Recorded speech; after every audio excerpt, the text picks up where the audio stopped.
Bon, vous êtes prêts? On va parler de bouffe, les amis. J'espère que vous allez bien. On se retrouve pour une nouvelle facecam. J'aurais pu faire ça en podcast, mais je me suis dit, allez, je sens que t'as envie de voir mon petit visage. Donc voilà, je me suis mis en facecam et nous allons faire une petite vidéo réaction. Mais c'est une vidéo réaction, mais plus informative, où j'ai choisi 3 tops concernant la bouffe. Ouais, encore une fois la bouffe, je sais. C'est comme ça. Et du coup, nous allons commencer, sans plus attendre, sur le premier sujet. C'est les noms de fromages expliqués. Un top bien coulant. Alors oui, vous savez, on appelle les fromages reblochons, machin et tout, mais pourquoi ils s'appellent comme ça, les fromages? Vous allez voir que les autres tops, ils sont encore mieux. Hein, je vous ai choisi une pépite au niveau des tops, là. Hein. Il y en a 3 de série, là. Alors, le reblochon. Grâce à cette définition, tu devrais enfin arrêter de dire reblochon. En effet, ce parfait candidat pour une tartiflette réussie, oui, vient du terme savoyard reblocher, ce qui signifie pincer de nouveau, ou traire une seconde fois.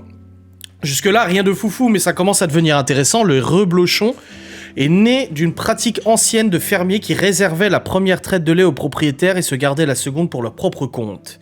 En gros, c'était une petite arnaque de fermier pour réduire sa redevance. Mais c'est comme les vins, non ? Les vins, en fait, il me semble que les vignobles, ils ont une certaine quantité par famille ou qu'ils peuvent garder pour leur propre consommation à eux, je crois. Et c'est détaxé, il me semble, hein, un truc comme ça. Nous avons ensuite le Roquefort. Bon pour le coup, je triche à moitié parce que le nom du fromage est tout de même intimement lié à la commune de Roquefort sur Sauzlon. Toutefois, une légende raconte que la création du fromage daterait du XIe siècle. Et résulterait d'un accident cocasse. Un berger aurait oublié son sandwich au pain et au caillé de brebis dans une grotte, et quand il l'a retrouvé quelques temps plus tard, le morceau tout pourri était devenu du Penicillium roqueforti, d'où le nom Roquefort. Merci pour l'information. La mozzarella, si vous n'êtes pas italophone, mais vous kiffez quand même les bifles de mozzarella, vous n'êtes certainement pas au courant que le mot vient du terme mozzata, qui signifie couper. La mozzarella se définit en effet par cette étape du cycle du production, où en fait elle se coupe. Voilà. Le brocchiou, je ne connais pas. Ce fromage de brebis bien connu des Corses. S'il y a des Corses qui regardent cette vidéo, je suis désolé. Qui le désigne d'ailleurs comme leur fromage national, vient tout simplement du mot brousse. Alors désolé, je vais pas vous décevoir, ça n'a rien à voir avec la cambrousse. Ce mot signifie juste un fromage frais provençal. Si le nom a l'air sympa, en fait, c'est plutôt juste un nom de merde pas très inventif. Oh, c'est pas moi qui le dis, hein, c'est le site internet, hein, excusez-moi. Hein. C'est pas moi qui le dis, hein, ne vous énervez pas. Le Bria-Savarin. Ce fromage qui n'est ni plus ni moins le meilleur du monde mondial. Le meilleur du monde mondial. Je pourrais tuer père et mère pour un morceau de Bria-Savarin aux truffes. Existe depuis 1890. Il a été créé par la famille Dubuc et a d'abord existé sous le nom Excelsior. Il faudra attendre 1930 pour que le fromage soit rebaptisé par le fromager Androuet en hommage au magistrat monsieur Bria-Savarin, à qui il devait certainement un petit service. C'est pas mal. On a ensuite la cancoyote, ce coulis onctueux qui sointe le bonheur et l'amour, j'en mange beaucoup en ce moment, est fait à base de lait de vache fermenté et caillé. C'est tout naturellement que son nom est né du mot caillé, qui signifie coil, qui se dit coil en franc-comtois. En gros, cancoyote, ça veut dire lait pourri. Ok. Imolette. Bon, c'est comme le gouda et tout. Tout d'abord, vous apprendrez que ce fromage traditionnellement produit dans le nord de la France n'est rien d'autre qu'une copie de lait d'âme, qui lui vient des Pays-Bas. Bah oui. Or, au XVIIe siècle, les fromages étrangers étaient interdits à importation, c'est pourquoi on a dû trouver des manières de reproduire les fromages de nos voisins. Ok. Son nom vient du mot mollet, faisant référence à la mollesse de la pâte lorsqu'elle est encore jeune. Plus elle vieillit, plus elle devient cassante, et donc moins molle, donc mi-molle, donc mi-mollette. Ouais, c'est bien, je trouve, c'est intéressant de savoir ça. Ah, la faisselle. Oh, j'adore la faisselle avec du sucre et tout. Ce cottage cheese à la française tient son nom tout simplement du nom du moule à fromage dans lequel sa pâte est égouttée. Voilà, c'est tout. Parfois, il faut pas aller chercher très loin, sauf quand on cherche des pépites d'or, parce qu'il n'y en a pas dans nos régions. Ensuite, les fourmes ont toujours la fourme d'Ambert, le fourme machin, etc., etc. La fourme d'Ambert en est l'exemple le plus connu, mais on parle aussi de la fourme d'Issigno, de fourme de Roquefort. En fait, le mot fourme veut juste dire fromage. Les racines des deux sont en effet communes du grec formos, puis du latin forma, qui veulent donc dire forme, puisqu'on donne forme à une pâte qui deviendra alors ce fameux fromage. Par ailleurs, le mot forme, en vieux français, désigne le récipient qu'on utilise pour le cahier. Si le mot fourme a laissé sa place au mot fromage, il persiste dans le nom de certains fromages. C'était un peu compliqué à lire, là. Et ensuite, le cabecou. Ce mot mignon, comme tout, vient du Languedoc. Cabecou, ouais, c'est ça. Qui signifiait tout simplement chèvre, et qu'on a francisé. Donc en toute logique, c'est un fromage de lait de chèvre, et au moins tu le sauras si tu détestes ce chèvre et qu'on essaie de t'en faire bouffer de force. Ensuite, on passe au deuxième top, c'est les aliments qui doivent leur nom à une ville, et on le savait pas du tout. Le hamburger, le burger de Hambourg, tire son nom au départ de nombreux Allemands pour l'Amérique au milieu du 19e siècle.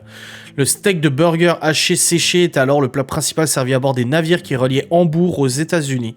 C'est alors le début de l'invasion du hamburger qui se répandra dans toute l'Amérique, rappelant aux émigrants européens leur pays d'origine. Ah bah voilà. Voilà. Le sandwich.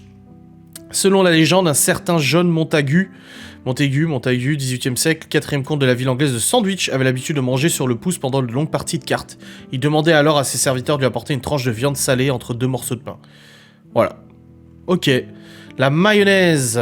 Les origines du nom mayonnaise ont été mises peu à peu après à toutes les sauces. Certains affirment qu'il faut aller du côté de la ville de Mahon, dans les îles Baléares, en Espagne, pour trouver les premières traces de la mayonnaise, dont le nom n'apparut que vers 1756, lors d'un banquet organisé par les Français pour fêter la prise de la ville. À moins que la vérité ne se trouve dans la région de Mayenne, dans le pays de la Loire, où Charles de Lorraine, duc de Mayenne, ne put combattre l'armée d'Henri IV en 1589 à cause d'une indigestion à la célèbre sauce locale. Ça nous dit pas vraiment, hein. Le bialy, cousin yiddish du bagel, il fit son trou aux États-Unis à partir du 19e siècle. Le bialy fut en effet une spécialité ashkénaze de la ville polonaise de Białystok, avant de traverser l'Atlantique pour accoster aux États-Unis. Le cantalou, c'est le nom d'une variété de melon, dont fait également partie le melon charentais, celui de Cavaillon. Son nom provient du village de Cantalupo, situé à proximité de Rome, où le pape, ou plutôt ses sbires, le cultivait jadis. La pomme Fuji, des îles Fidji, je pense. Hein. La pomme préférée des Japonais et beaucoup moins des Français qui lui préfèrent à peu près toutes les autres variétés. La Fuji, je crois qu'elle est super acide. Hein. Voit le jour en laboratoire pour la première fois en 1939 dans la ville de Fujisaki. Ok, donc c'était pas les îles Fidji. Ok. Le poivre de Cayenne, comme son nom ne l'indique pas, le poivre de Cayenne n'est pas un poivre, mais un piment extrait d'une plante originaire d'Amérique du Sud et centrale, présente en abondance en Guyane. Il fut importé en Espagne par les Espagnols, qui lui donnèrent au passage son surnom du piment du diable. Le camembert. Bien qu'ayant fait vœu d'abstinence, c'est un prêtre de la ville de Camembert qui aurait donné naissance en 1791 au célèbre fromage du même nom. Ce cher Charles-Jean Bouvost, originaire de Brie, aurait révélé le secret de fabrication du fromage Briard à une certaine Marie Harel qui l'avait recueilli. Marie Harel qui, heureux hasard, était née à Croûte en Normandie, transmis plus tard la recette à sa famille, commença à le vendre comme des petits pains, jusqu'en livrer à Napoléon III dans son palais des Tuileries. Moi, je préfère le brie que le camembert. Hein. Honnêtement, hein, je préfère. Et ensuite, nous avons top 10 des spécialités françaises les plus dégueulasses selon les Américains. On va terminer sur un bon truc. Ça commence par les escargots. Voilà, les escargots. Ils trouvent ça con. Moi, j'adore les escargots. Les pieds de porc. Dans le cochon, tout est bon. Une affirmation qui fait quasiment office de proverbe dans notre pays. Pour les étrangers, par contre, c'est moins évident. Pourquoi donc aller bouffer les pieds du cochon? Cet animal qui passe son temps dans la boue. Je crois que Miguel et Anto, ils en ont fait au Cookéo l'autre soir. J'ai vu. Le foie gras, c'est probablement le plat de ce top que les Américains apprécient le plus, même si pour un nombre non négligeable, le fait de bouffer le foie malade d'un animal semble encore bizarre. C'est terrible, hein, comme c'est créé le foie gras, surtout, comme c'est produit. Les tripes. Le caca transite par les tripes. Il suffit d'ailleurs de voir l'estomac et les intestins se transformer en tripots pour se convaincre du caractère, il est vrai, dégoûtant de la chose. Et encore, nous, on est habitués ici, un bon gros plat de tripes ne choque personne. Aux États-Unis, par contre, ça choque un max. La langue de bœuf, les Français n'ont pas la langue dans la poche, mais dans l'assiette. Encore un truc bizarre qui contribue à donner une sale réputation à notre gastronomie. Moi, j'adore la langue de bœuf à la sauce escargot, vous le savez. La tête de veau. Ah oui, le museau aussi, que mon père y mangeait. Moi, c'était du museau, là. La tête de veau se présente sous la forme d'un truc difforme roulé. Pourtant, un rapide examen de la chose permet de se souvenir de sa provenance. En gros, pour les Américains, manger une tête de veau équivaut un peu à faire comme Leatherface, le tueur de Massacre à la tronçonneuse. Le riz de veau, pas spécialement appétissant, les riz de veau ont leurs fans de notre côté de l'Atlantique. En tout cas, parce que chez l'oncle Sam, ça ne passe pas du tout. Oh. Les couilles de mouton. Ok, on va passer à autre chose. Le farci pois de vin, c'est quoi ça? Il ne s'agit pourtant que de choux et de légumes.